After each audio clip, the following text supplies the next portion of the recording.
নেটু হেসেলে আপনাদের স্বাগত। আজকের রেসিপি বেথো শাক ভাজি।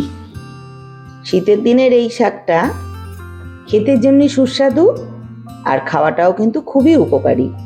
12 মাসে যত রকমের শাক পাতাই আমরা পাই না কেন, সব শাকেরই কিন্তু নানান ধরনের উপকারিতা থাকে। এটাকে কিন্তু আমরা বেথো শাক বলে থাকি। আমি 2 আঁটি বেথো শাক নিয়েছি, একদম তাজা।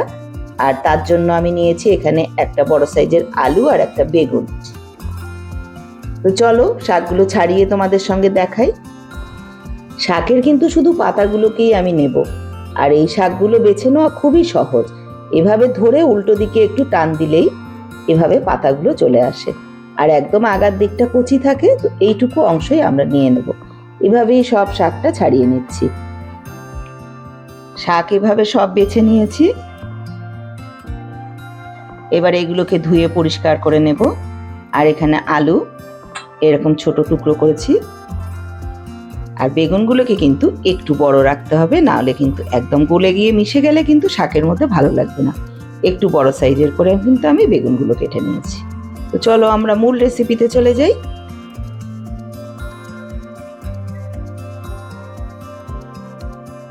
কড়াই গরম হয়ে গেছে, সর্ষের তেল দিয়ে দিলাম। খুব বেশি করে দেব না, এখন আমি অল্প করেই সর্ষের তেল দিলাম। দিয়ে বেগুন ভেজে নেব। আগে বেগুনটা না ভাজলে কিন্তু শাকের মধ্যে যদি দিই তাহলে খুব তাড়াতাড়ি নরম হয়ে নাড়াচাড়াতে একদম ভেঙে যাবে। বেগুনটা আগে ভেজে আমি নামিয়ে রেখে দেব।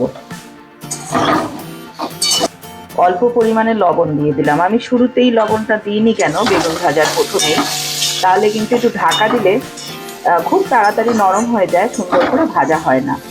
মোটামুটি ভাজা হয়ে গেলে এই যে লবণ দিয়ে একটু নাড়াচাড়া করে নেব, নিয়ে বেগুনগুলোকে নামিয়ে রাখবো।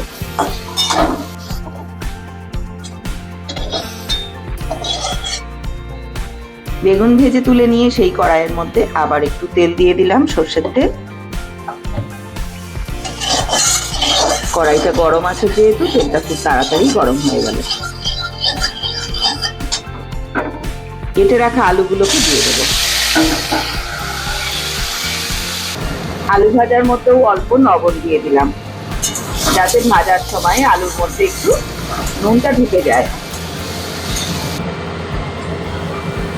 আলু ভাজা হয়ে গেছে, এবারে আমি কেটে ধুয়ে পরিষ্কার করে রাখা বেথো শাকগুলো ছেড়ে দিলাম।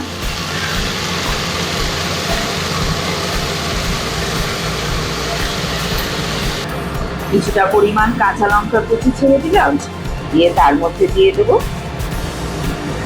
যেহেতু আলু বেগুনের মধ্যে আমি লবণটা দিয়ে দিয়েছি আগেই আমি লবণ বেগুন আর আলু ভাজার সময় দিয়েছি, সেই জন্য কিন্তু এই শাকের মধ্যে লবণটা একটু বুঝে দিতে হবে। আর দিয়ে দেবো 1 চিমটি পরিমাণ হলুদ পাউডার। ব্যাস, আর কিছুই লাগবে না এই মুহূর্তে। একটু নাড়াচাড়া দিয়ে কিন্তু আমি ঢাকনা দিয়ে ঢাকা দিয়ে দেবো, যাতে শাকটা খুব তাড়াতাড়ি নরম হয়ে সিদ্ধ হয়ে যায়। কারণ এমনিতেই বেথো শাক অনেক নরম, আর লবণ করলেই পরে কিন্তু শাক থেকে জল ছাড়তে শুরু করে। এই যে অলরেডি কিন্তু জল ছাড়তে শুরু করে দিয়েছে। আমি ঢাকনা চাপা দিয়ে দিলে কিন্তু আরো একটু জল বেরোবে, আর তাতেই কিন্তু শাকটা সিদ্ধ হয়ে যাবে।